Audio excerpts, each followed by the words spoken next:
इसलिए बच्चों के लिए कभी चिंता मत करिए। बच्चों के माता पिता बनिए, आप गार्जियन बनिए, संरक्षक बनिए, रक्षक बनिए, लेकिन बच्चों के भगवान बनने की कोशिश मत करिए। भगवान तुम नहीं हो, तुम केवल माँ बाप हो। अपना धर्म फर्ज निभा दो, बाकी व्यवस्था बन जाएगी सब। जो माँ बाप भगवान बनते हैं कि मैं ही सब इसका भाग्य बना दूंगा, ये कर दूंगा, वो कर दूंगा, इसको IAS बना दूंगा, PCS बना दूंगा, और क्या रो ये PSC करवा दूंगा, BSc करवा, ये सब पागलपन है, कुछ नहीं। आपके देश के प्रधानमंत्री के माता पिता स्वयं ही कम पढ़े लिखे थे, थोड़ा पढ़े होंगे 2-4 क्लास, और अपने बेटे के लिए व्यवस्था भी नहीं कर पाए। आज वो 4 बार मुख्यमंत्री रहा है और 3 बार प्रधानमंत्री रहा है, और बड़े बड़े पढ़े लिखे लोगों का भी तेल निकालता है, और जाति भी तेली है, सबका तेल निकाल लेता है। सरसों का तेल निकाले ना निकाले, लेकिन बड़ों बड़ों का तेल निकाल ही दिया है। हाँ, और भी खली बची है, खली को भी पता नहीं क्या करेगा, फिर से पेर देगा क्या है। मैंने एक दिन देखा तो लिखा हुआ था 21 प्रदेशों में उसकी सरकार है। कि भारत के इतिहास में इतना प्रभावशाली प्रधानमंत्री पहली बार दिल्ली की गद्दी पर बैठा है, जिसने 21 प्रदेशों में अपनी सरकार बनाई। और उसको डरते हैं लोग, घबराते हैं लोग, भगवान के मंदिर में जाते हैं, खुद के लिए आशीर्वाद मांगते ही नहीं है। ज्यादातर लोग यही मांगते हैं, मोदी कब मरेगा प्रभु।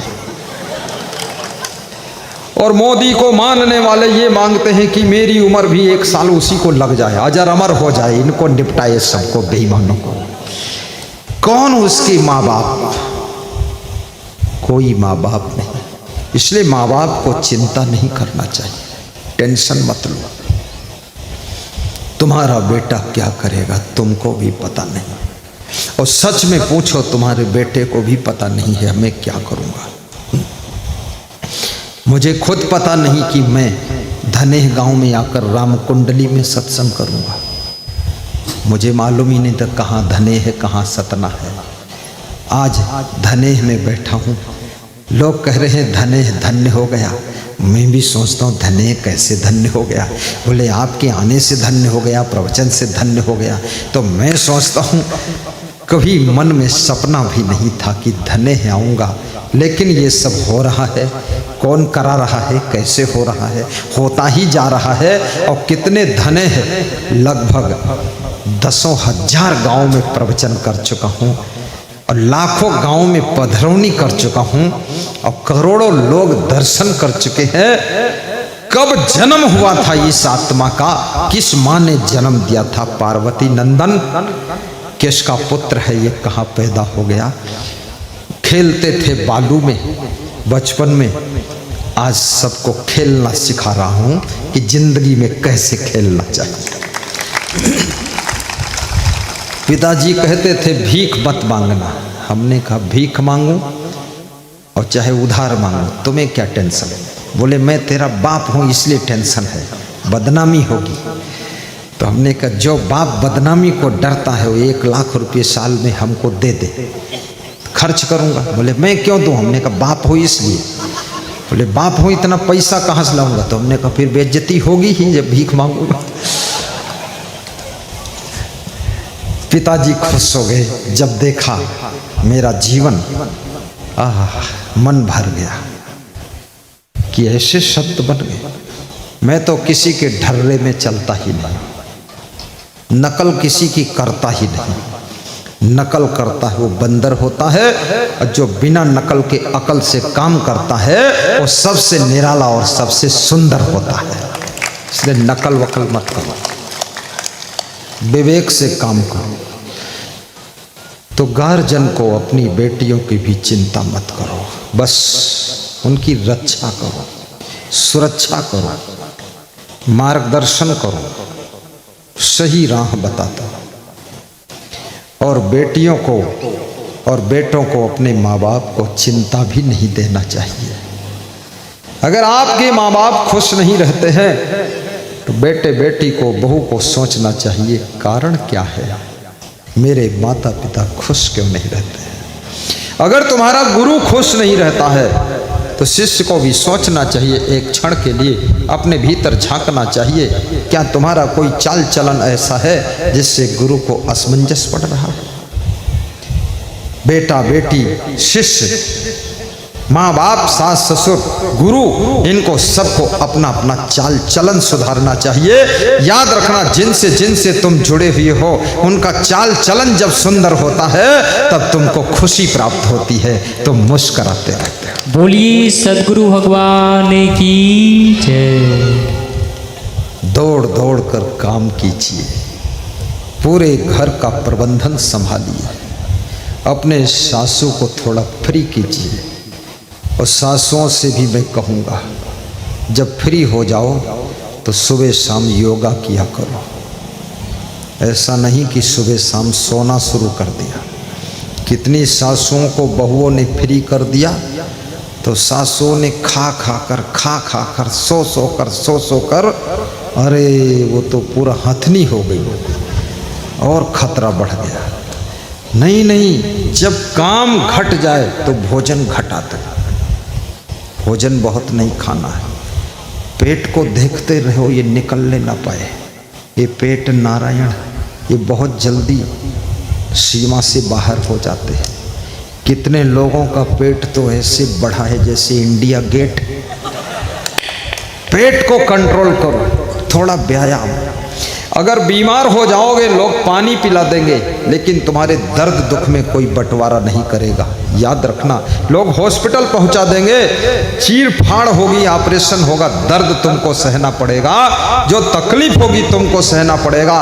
इसलिए आधा घंटे का समय निकाल करके अपने स्वास्थ्य की भी थोड़ा चिंता करिए, स्वस्थ रहिए, धीरे धीरे खाइए। और मैं तो ये भी कहूँगा, शाकाहारी चीज़ें सभी खाइए। समोसा भी खाओ, आप मना नहीं करता, बस एक समोसा, एक आलू बंडा खा लो, पर रोज नहीं। ऐसा नहीं कि समोसा पर ही टूट पड़े। पपीता भी खाइए, लेकिन कभी कभी, रोज नहीं। एक सज्जन पपीता खा रहे थे तो बहुत बड़ा पपीता खाया, तो दूसरे सज्जन मना कर रहे थे इतना मत खाना, कुछ हो सकता है। खा लिया, 20 दिन बीमार पड़ा रहा। कम से कम 5000 की दवा खाया और 2 पपीता बड़ा बड़ा खाया, और मना करने से माना नहीं और मरने से बच गया। बहुत दुख पाया। और पपीता तो केवल 100 रुपये का था, लेकिन 5000 दवा में लगे और 20 दिन पड़ा रहा। ये तरीका नहीं है, बस थोड़ा सा 24 घंटे में समय निकालकर हंसो भी थोड़ा, ठहाका लगना चाहिए। अरे किसके लिए मुंह ऐंठ करके जियोगे? किसकी चिंता कर रहे हो? किसकी टेंशन कर रहे हो? कौन है अपना, कौन पराया? एक दिन आंख मूंद जाएगी, लोग मिट्टी में मूंद दिए देंगे तुमको। आंख बंद हो जाएगी, अग्नि में जला देंगे लोग। इसलिए हंस करके जिंदगी जियो। मेरा भगवान कृष्ण हंसता था, भगवान राम मुस्कुरा कर जिंदगी जीता था, और संत कबीर प्रसन्न होकर जिंदगी जीते थे। तुम कैसे जिंदगी जी रहे हो?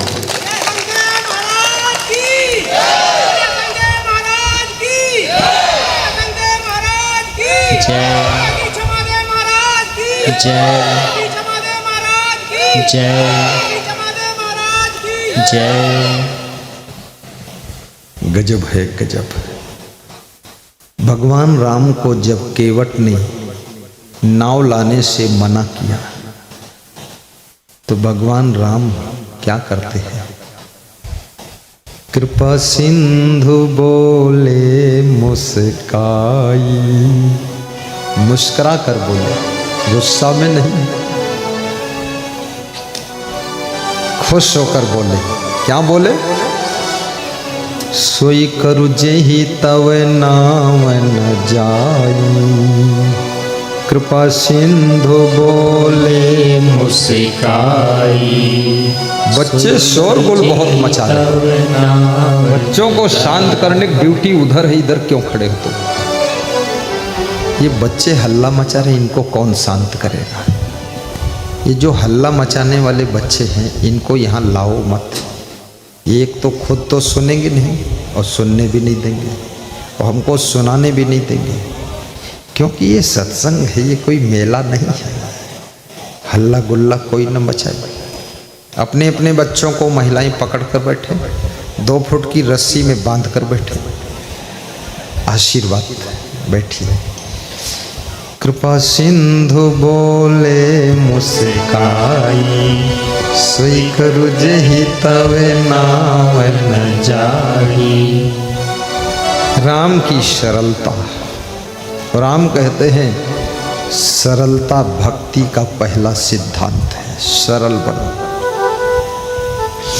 सरल स्वभाव न मन कुटिलाई, यथा लाभ संतोष सदाई। कहु भगति पथ कौन प्रयासा, योग नमक जप तप उपवासा। राम ने जब पूर्वासियों से कहा भक्ति करो, पूर्वासियों ने राम से कहा हम गृहस्थ आश्रम में हैं, भक्ति नहीं कर सकते क्योंकि इसमें नाना जंजाल है। गृह कारज नाना जंजाला, तेयति दुर्गम शैल विशाला। जैसे कोई विशाल पहाड़ हो, उसको पार करना, उसका रास्ता दुर्गम हो, वो जैसे कठिन है, ऐसे गृहस्थी जो है ये भी बहुत कठिन है। नाना जंजाल, एक जंजाल हल हुआ, दूसरा जंजाल शुरू, तीसरा शुरू। 3 जंजाल हल कर लिए तो 6 जंजाल और आ गए।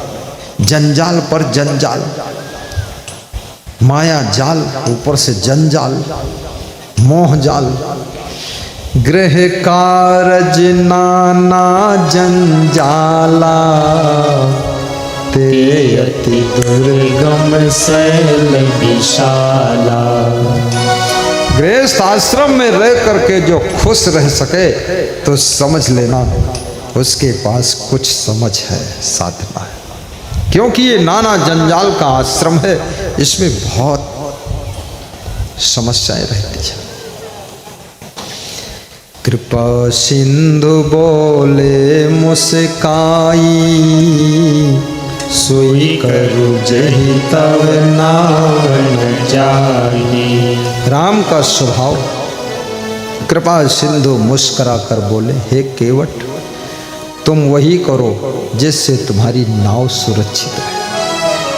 तुम कहते हो मैं चरण पखारे बिना जाने नहीं दूंगा, तो मैं कहता हूँ बेज्ञान जल पाई पखारू, होत विलंब उतारो पारो।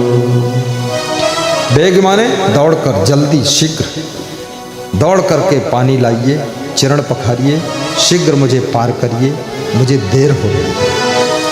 बेज्ञान जल पाई पखारू, होत विलंब उतारो पारो।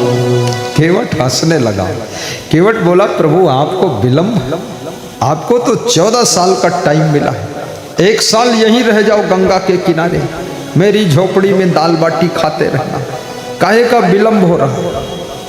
तो राम कहते हैं मैं केवल वनवास नहीं आया हूँ, वन में वास करने वालों को सुख देने के लिए आया हूँ,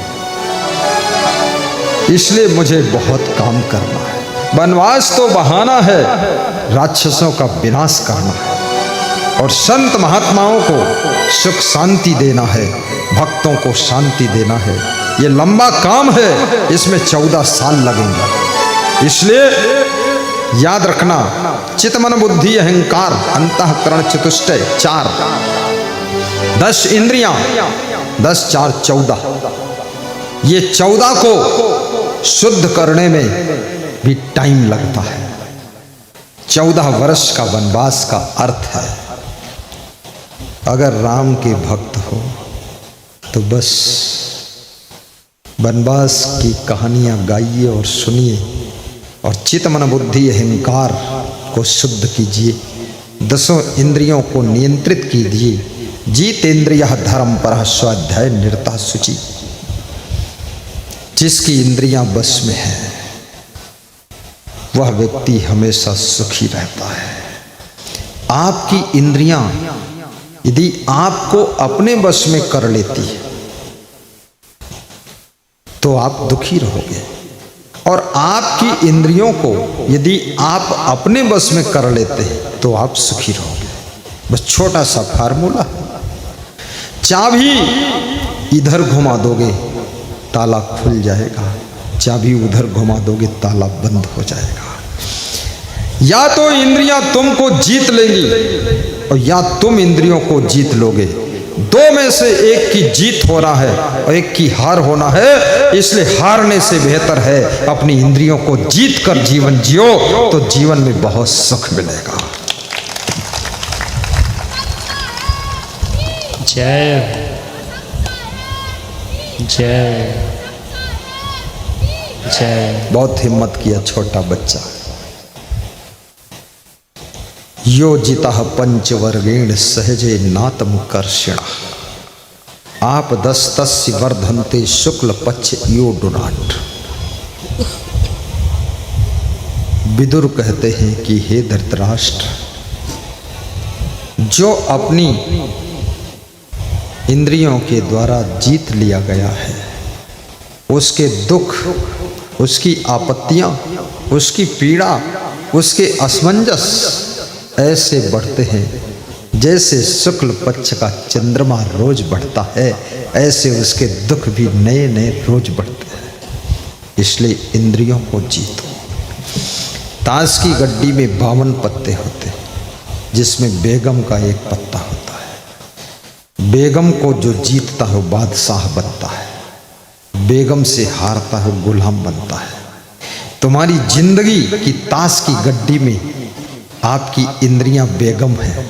जो इंद्रियों को जीत लेता है और बादशाह जैसी जिंदगी जीता है, जो अपनी इंद्रियों से हार जाता है और गुलामी की जिंदगी जीता है। बोलिए सद्गुरु भगवान की जय। केवट उतरी दंडवत कीन्हा प्रभु ये सकुच मई कछु नहीं दीन्हा। गा दो, दोहराओ।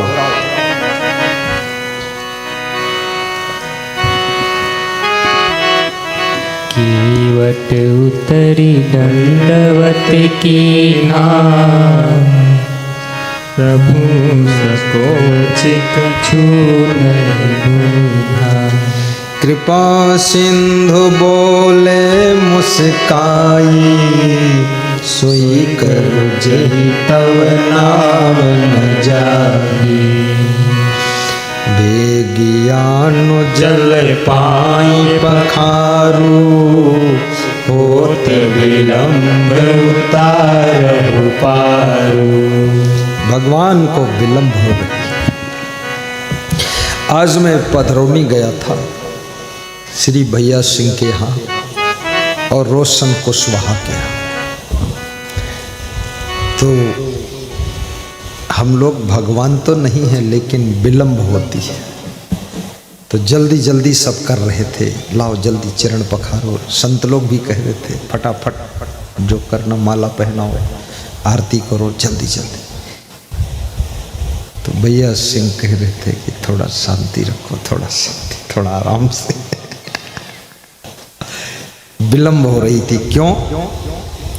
मुझे वनवास नहीं जाना था, मुझे आपको सत्संग सुनाने के लिए पंडाल में आना था, इसलिए विलंब हो रही थी।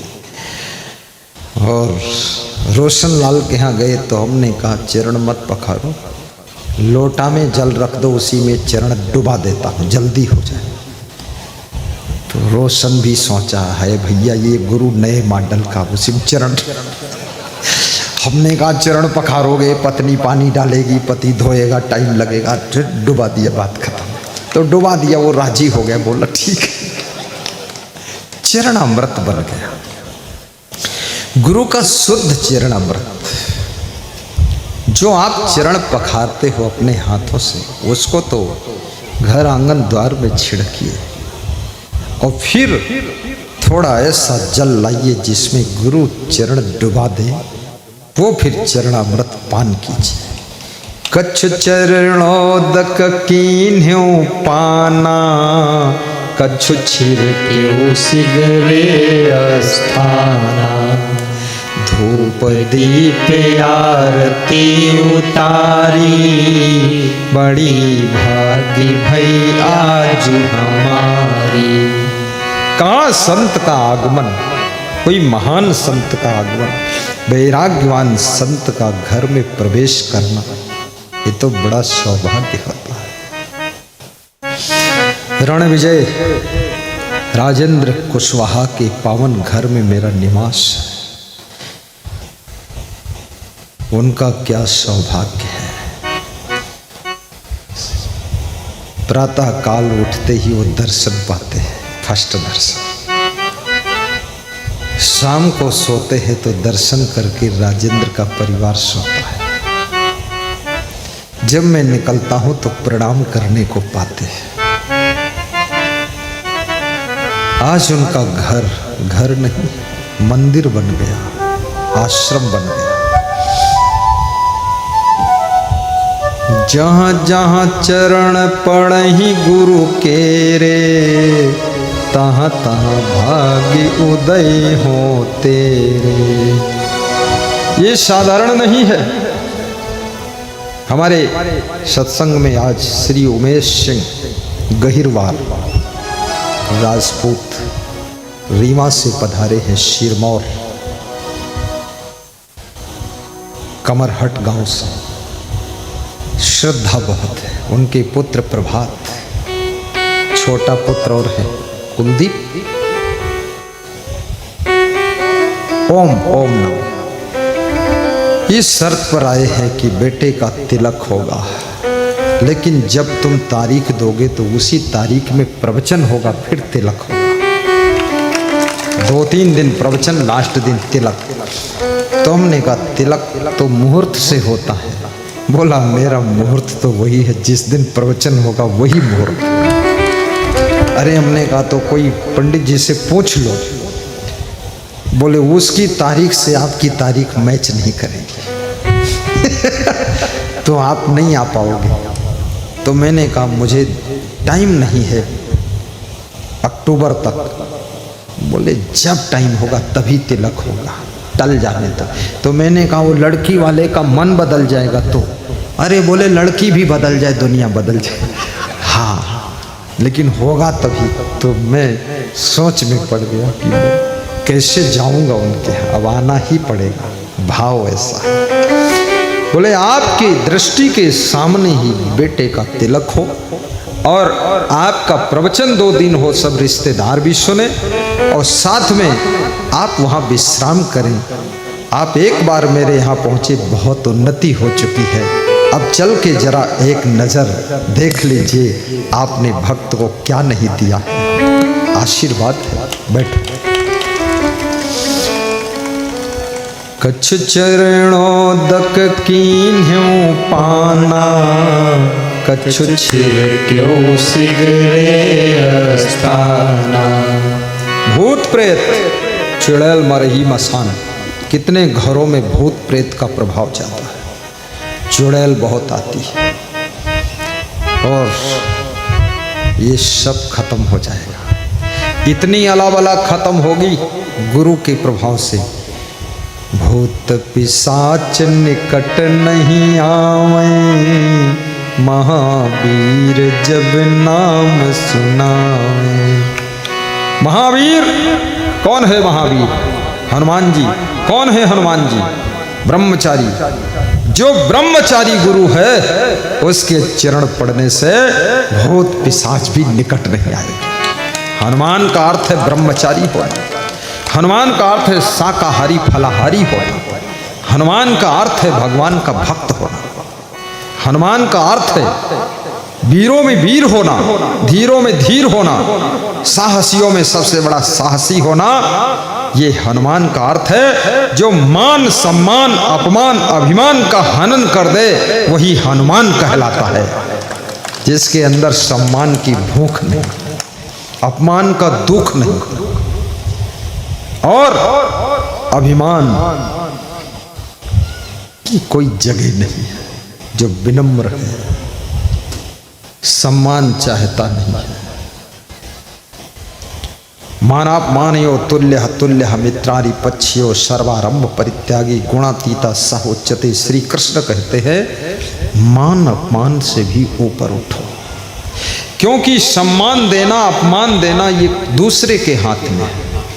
कौन कब तुमको सम्मान देगा, कौन कब अपमान देगा, उसकी खुशी का विषय, उसके मन की बात है। उसको जो रुचेगा वो दे देगा, लेकिन लेना ना लेना ये तुम्हारी बात है। कोई अगर गलत जेता है लो ही मत, स्वीकार ही मत करो अंदर से।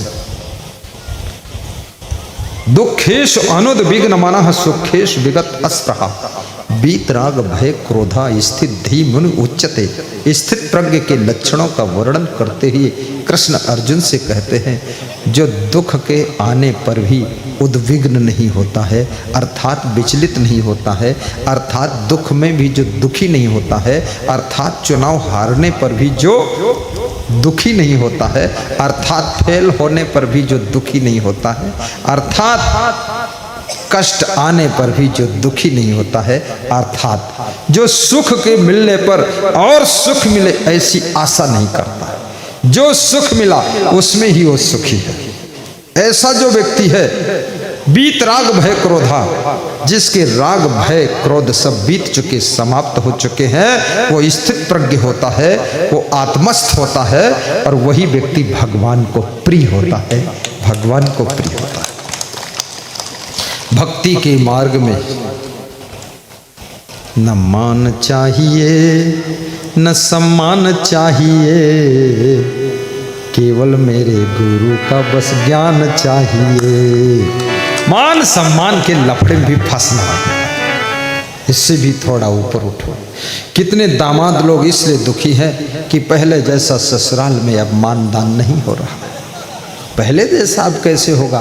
पहले तुम जीजा थे, अब तुम कौन हो गए जानते हो? फूफा बन गए। अब फूफा तो बस केवल चाय पी लो, बिस्कुट नहीं आएगा। हाँ, जीजा थे तब तक साली भी बोलती थी जी जा जी। साली भी तो किसी की घरवाली हो गई, अब उसको जीजा जी बोलने का टाइम नहीं है। और साला भी किसी का दिल वाला हो गया है, उसकी भी आ गई पत्नी। अब इतना कौन स्वागत कर पाएगा? अब ठीक है, टूटी खाट पर बैठ लो, कम से कम लोग वहाँ से भगाते नहीं, यही बहुत बड़ा सम्मान है।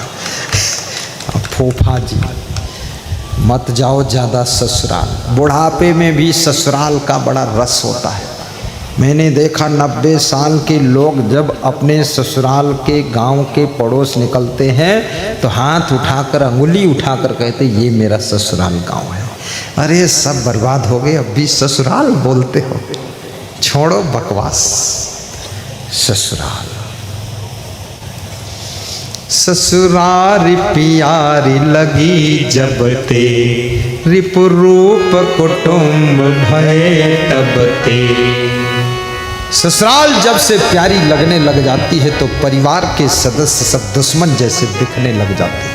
कलयुग का वर्णन किया तुलसीदास ने मानस में, कहा ससुरारी प्यारी लगी जब से, रिपुरूप कुटुंब भये तब से।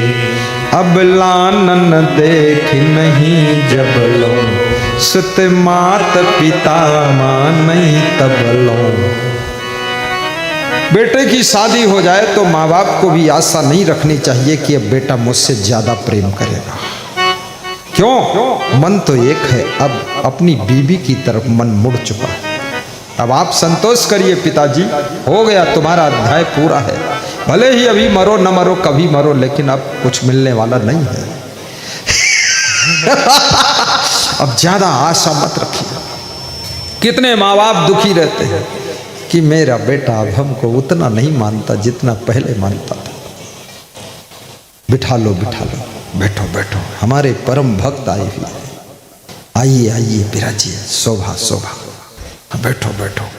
देखो आनंद आ गया, ताली बजाते बस। और बजाओ, थोड़ा जल पी ले तब तक। हाँ, बजाते रहो जब तक जल न पी।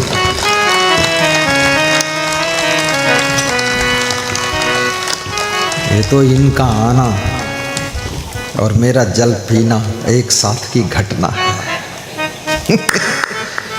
मध्य प्रदेश में बहुत टेम्परेचर बढ़ चुका है। ये तो कुंभ में था, रजाई ओढ़ता था, यहाँ रात में पैर रजाई फेंकते हैं। कोई मतलब कूलर चल रहा, कूलर एकदम अपोजिट है मौसम। अब लानन देख नहीं जबलों, सुत मात पिता मानई तबलों। वो बेटा जो विवाह होने के बाद भी अपने माता पिता का आदर करता है, वो बेटा केवल बेटा नहीं है, वो राम और कृष्ण का रूप लेकर पैदा हुआ है। वो बेटी शादी होने के बाद भी अपने माँ बाप का रूप अपने सास ससुर में देखती है। वो देवी है, रंभा है, जगदम्बा है। याद रखना, जन्मदाता माता पिता तो छूट गए, अब आपके पति के जो माता पिता हैं उनको प्रेम दीजिए, उनसे स्नेह कीजिए, सास ससुर को खुश कीजिए। और सास ससुर को भी व्यास गादी कहेगी खुश रहने की आदत भी बना लीजिए, क्योंकि जितना प्रेम मिले उसी में खुश रहो।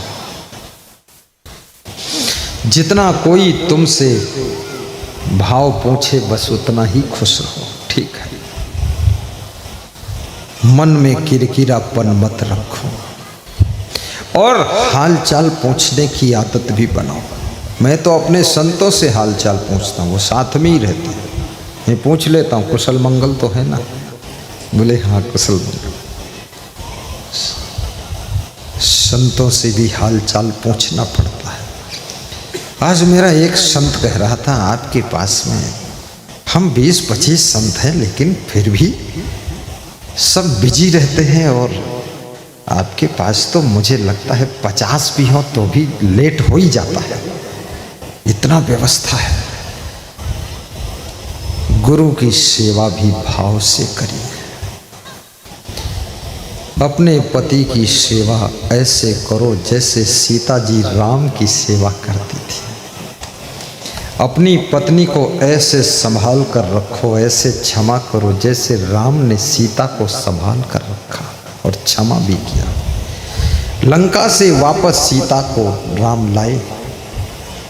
राम ने तर्क नहीं किया, तू लक्ष्मण रेखा क्यों लांघी थी, क्यों म्यों नहीं किया।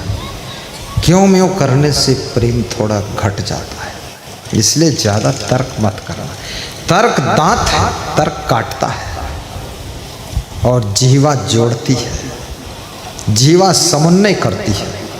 इसलिए परिवार के बीच में तर्क से परिवार नहीं चलता है। परिवार तो केवल और केवल प्रेम और समता से ही चलता है, प्रेम और समता से ही चलता है। संभोजनम संकथनम संप्रीतिश्च परस्परम ज्ञातवी सह कार्याणि न विरोधा कदाचन।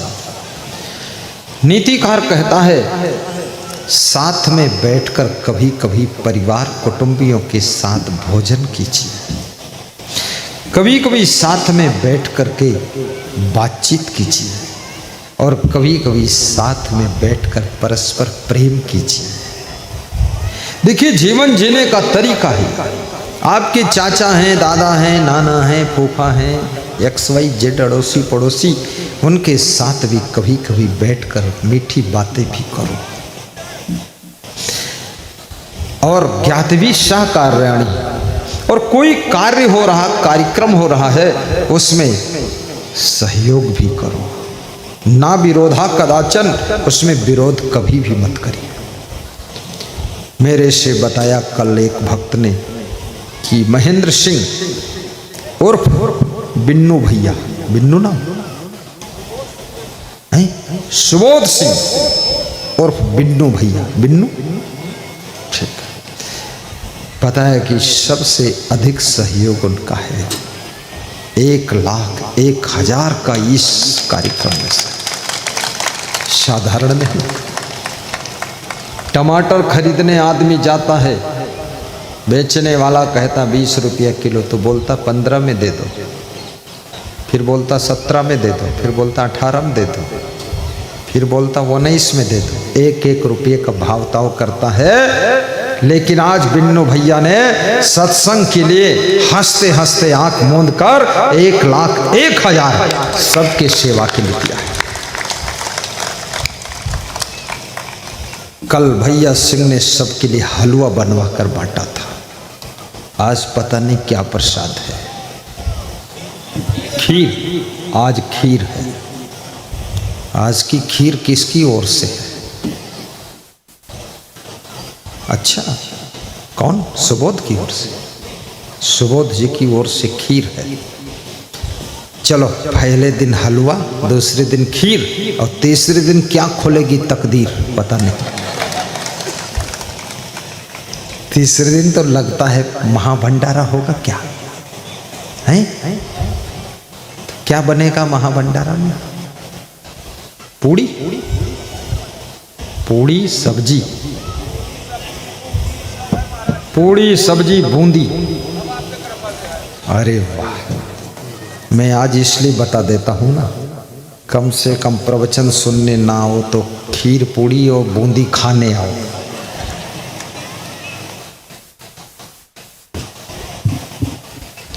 वाह!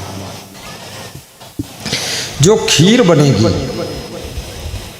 इस खीर में गंगा प्रसाद इटमा, राम सखा मढ़ऊ, इन्होंने दूध भी उसमें अपना लाकर डाला है। बहुत बढ़िया। जितना दूध उतनी अच्छी खीर बनेगी। और महाप्रसाद वितरण कैसे होगा गुरुदेव जरा बता देना, ऐसा लिखा है। कैसे लोग, इतने लोग एक साथ टूट पड़े अगर 2-3 जगह, तो पता चले कुंभ वाली भगदड़ यहाँ हो जाए। कुछ लोग तो खीर के भगौने में गिर जाएंगे। बड़ी शांति बनाकर रहना, संतोष रखना, सब्र रखना।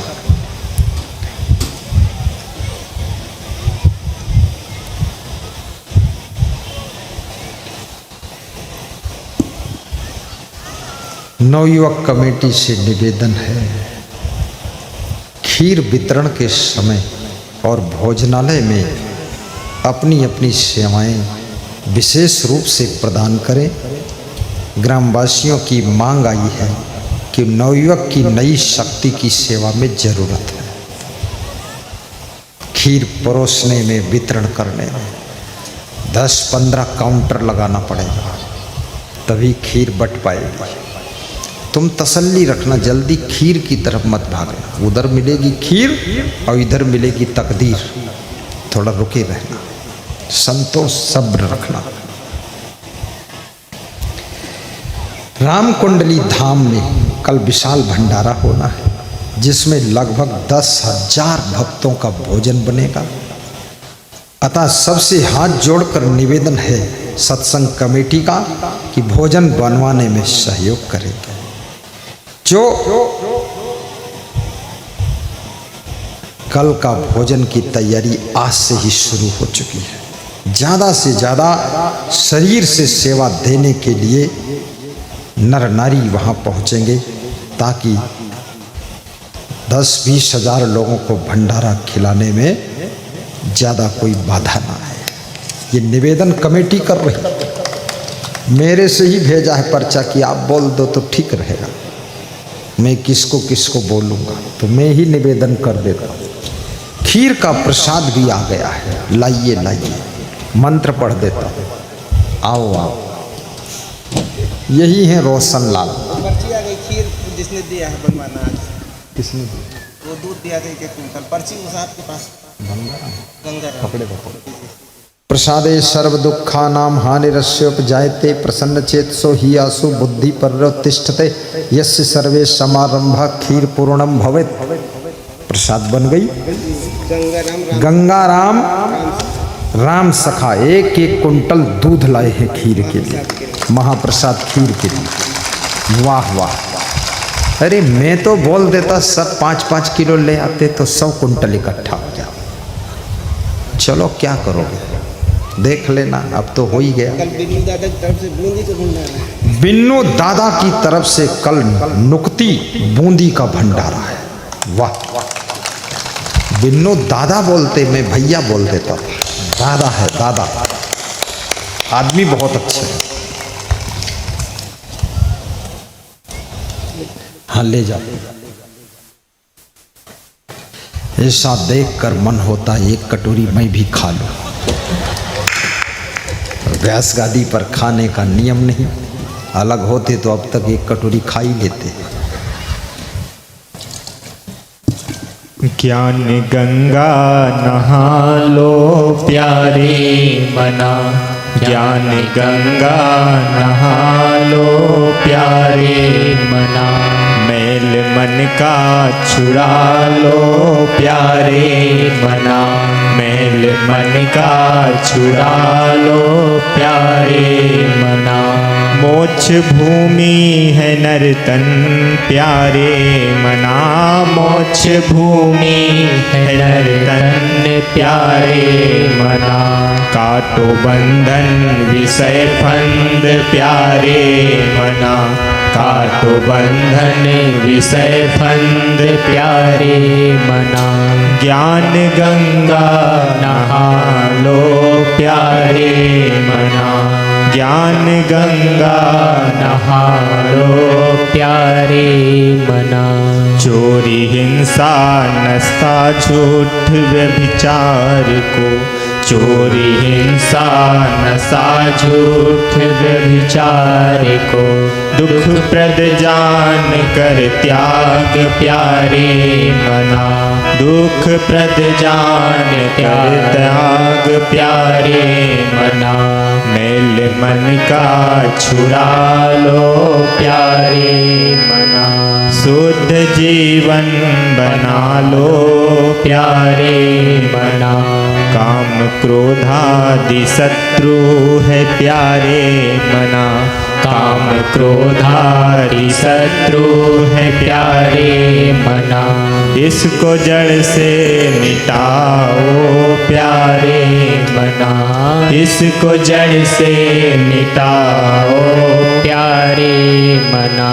नित्य सत्संग में आओ प्यारे मना, नित्य सत्संग में आओ प्यारे मना।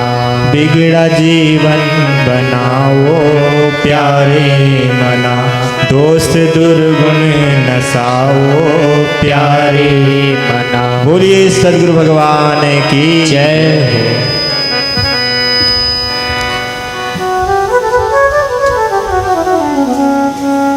सुख और दुख,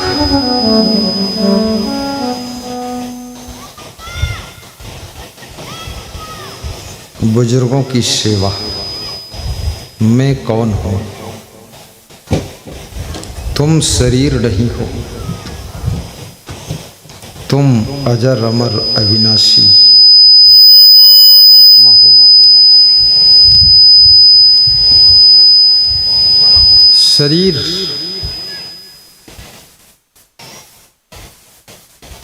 की मृत्यु तुम्हारी मृत्यु नहीं, ये आत्मा शरीर को ऐसे बदलता है जैसे मनुष्य पुराने वस्त्र बदलकर नए वस्त्र धारण करता है।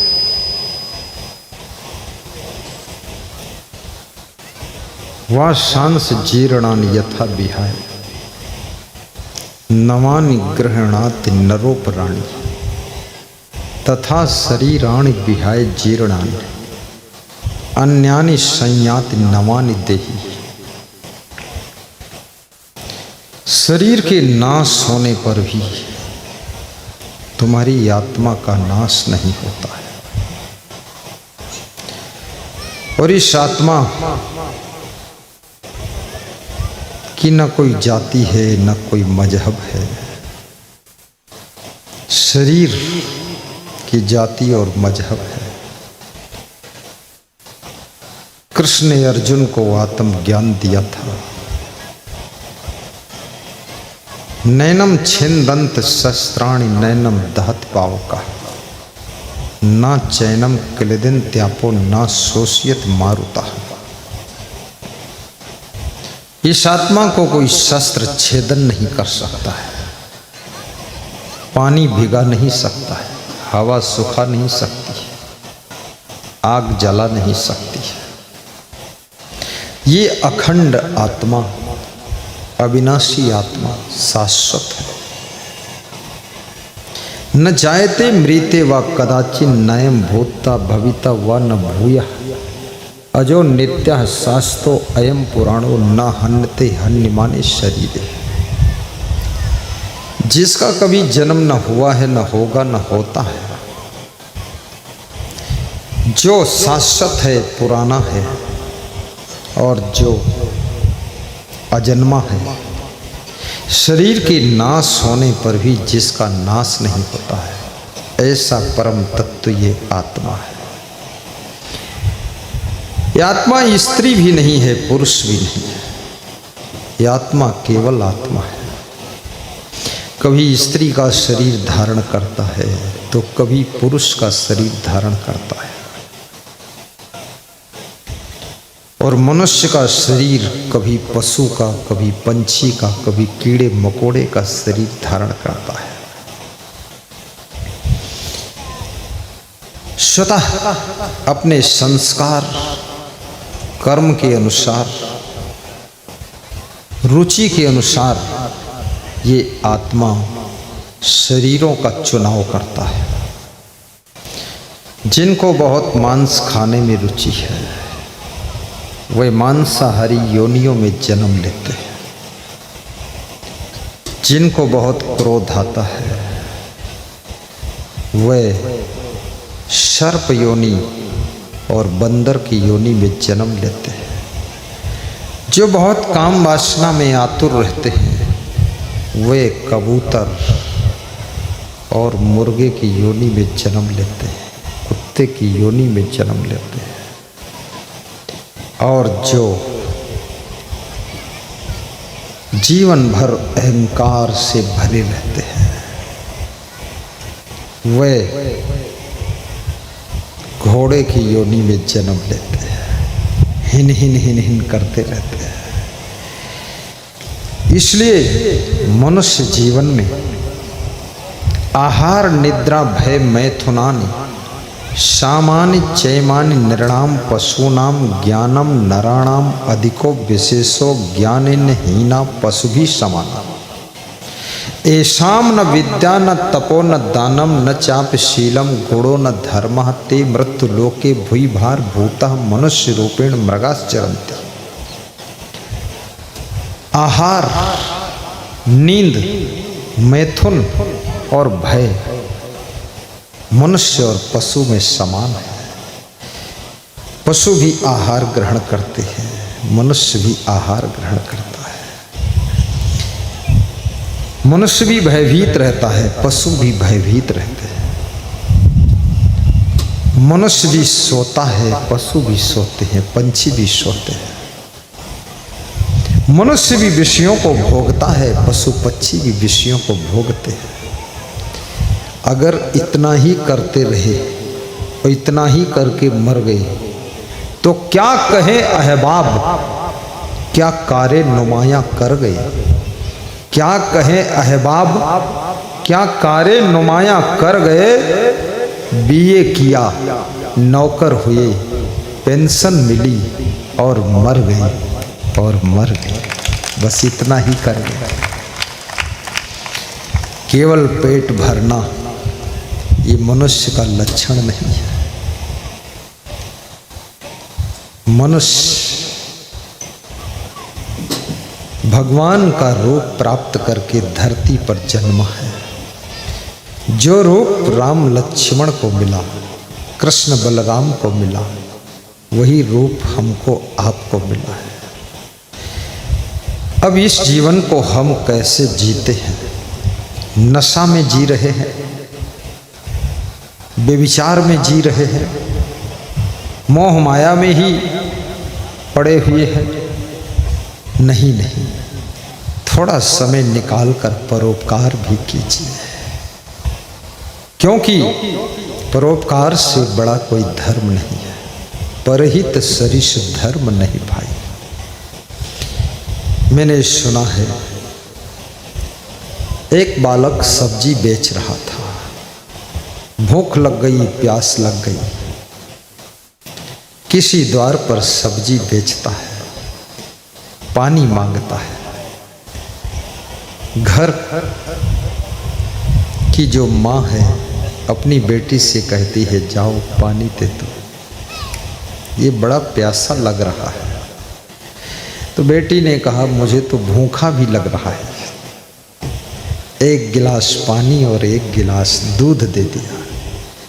बैठकर वो सब्जी बेचने वाला बालक 12 साल की उम्र है, प्रेम से पानी पीता है, फिर उसके बाद दूध पीता है, फिर मुस्कराता हुआ चल देता है कि दुनिया में आज भी लोग परोपकारी है। मांगा पानी, दूध भी मिल गया, बड़ा खुश हो गया। समय बीतता चला गया, वर्ष बीत गए, दिन बदल गए, भाग्य बदल गया। वही लड़की 15 साल के बाद उसका एक्सीडेंट होता है और एक हॉस्पिटल में भर्ती हो जाती है, इलाज होता है, लड़की अच्छी हो जाती है। हॉस्पिटल का बिल बनकर आता है 4 लाख रुपए। बिल को देख करके उस लड़की के माँ बाप बिलबिला जाते हैं, परेशान हो गए। 4 लाख।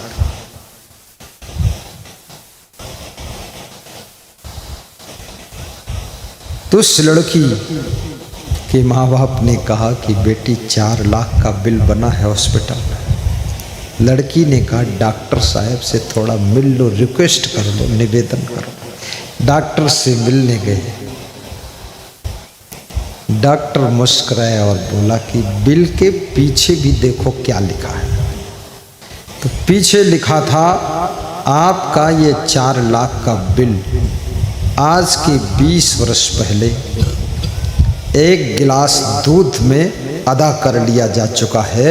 अब बिल नहीं चुकाना है, अब केवल धन्यवाद देकर चले जाना है।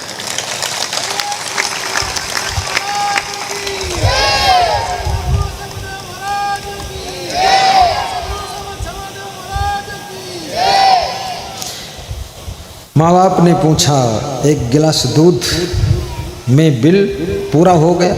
ये कब दूध, क्या दूध, कौन दूध, कैसा दूध? जब मैं 12 साल का था, सब्जी बेच रहा था, प्यास लगी थी, भूख लगी थी, पानी मांगा था। हे माँ, तूने ही अपनी बेटी से, इसी बेटी से कहा था पानी दे दो सब्जी बेचने वाले। बेटी ने कहा ये तो भूखा भी लग रहा है। तो 1 गिलास पानी और 1 गिलास दूध दिया था, प्रेम से, सम्मान से पिलाया था। वो दूध पीकर मैं आज बहुत बड़ा डॉक्टर इस जिले का बना हूँ, और उसी दूध की कीमत में तुम्हारी बेटी का इलाज किया हूँ। ये 4 लाख का बिल अदा हो चुका था 20 साल पहले ही।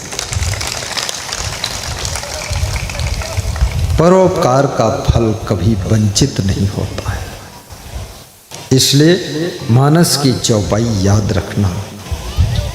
परहित सरिस धर्म नहीं भाई, पर पीड़ा सम नहीं अधमाई। परहित सरिस धर्म नहीं भाई, अपने सगे भाई का भी उपकार नाराज मत हो। नहीं अपनी बहन के लिए भी उपकार कीजिए, बहनोई के लिए भी उपकार कीजिए, और अपने सास ससुर के लिए भी उपकार कीजिए। गुजरात में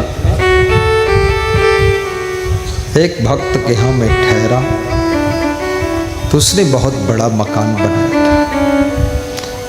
वो फैमिली मेंबर केवल 3 ही थी, एक बेटा, पति पत्नी, इंजीनियर थे, बेटा भी इंजीनियर। तो मैंने कहा ये बहुत बड़ा मकान आपका है। बोले आपके लिए बड़ा बनाया, कभी आप रहोगे, इसी आशा से बनाया था। आप 5 दिन यहाँ रुक गए बरसात में, हमारा मकान बनाना सार्थक होगा। तो मैंने कहा ये पड़ोस में किसका मकान है? बोले ये सास ससुर का मकान बना दिया। मैंने कहा सास ससुर? तुम्हारी पत्नी के सास ससुर की तुम्हारे सास ससुर? बोले मेरे सास ससुर। मेरी पत्नी के सास ससुर अर्थात मेरे माता पिता तो परलोक चले गए, लेकिन मेरी पत्नी के सास ससुर, उनकी देख रेख करने वाला कोई था नहीं। तो मैंने कहा इनका भी मकान बना देता हूँ पड़ोस में, तो सटी हुई दीवार है, हम देख रेख कर देते हैं सास ससुर की। और ये अपना मकान इसलिए बड़ा बनाया हूँ, 15-20 कमरा है, कि आप जैसा संत आकर यहाँ रहे। हम आपको केवल संत नहीं मानते हैं, केवल गुरु नहीं मानते, हमको तो भगवान का रूप दिखता है। गुरु जी आप रहो यहाँ। मैंने पूछा आपका नाम? बोले रसिक भाई नाम है, रसिक भाई। हमने कहा रसिक? आप पास तो रस ही रस है, सब प्रेम का रस, सेवा का रस, भक्ति का रस। बोले प्रवचन सुन सुन करके जिंदगी बदल गई, करुणा पैदा हो गई, दिल प्रेम का सागर बन गया। नहीं तो मैं अपने सास ससुर का इतना ध्यान नहीं देता था, लेकिन आपके सत्संग से दिल ऐसा है, चाहता हूँ पूरी दुनिया मेरे दिल में समा जाए, मैं सबकी सेवा करूँ। और बड़ा इंजीनियर हूँ गुरु जी, ये सरदार डैम बना है, ये डिजाइन किया हूँ, और बेटा भी इंजीनियर है। बस आपकी भक्ति और प्रवचन चाहिए। याद रखना, सास ससुर की सेवा से गुरु मिल जाते हैं, और गुरु की सेवा से सास ससुर का आशीर्वाद मिल जाता है। इसलिए गुरु से भी प्रेम रखना, गुरु का ध्यान भी करना। भगवान राम भी गुरु का ध्यान करते थे और गुरु से प्रेम करते थे। प्रातः काल उठ कर रघुनाथा, मात पिता गुरु नाम ही माथा। अपने माता पिता के पैर छूने में कितने लोगों को बड़ा संकोच होता है, आदत नहीं है, कभी छुआ ही नहीं, कभी माँ ने सिखाया नहीं कि पिता के पैर छुओ, कभी पिता ने नहीं सिखाया कि माँ के पैर छुओ। सिखाना पड़ता है, बचपन से सिखाओ, सिर टेकना सिखाओ। और भक्ति की शुरुआत माँ से होती है, और भक्ति का पौधा पिता की सेवा से बड़ा होता है, दादा दादा की सेवा से पल्लवित होता है, और याद रखना पूरे परिवार की सेवा से भक्ति के पौधे में फूल खिलते हैं, और गुरु की सेवा से भक्ति के पौधे में सुगंध आने लगती है, शांति की खुशबू आती है। जय।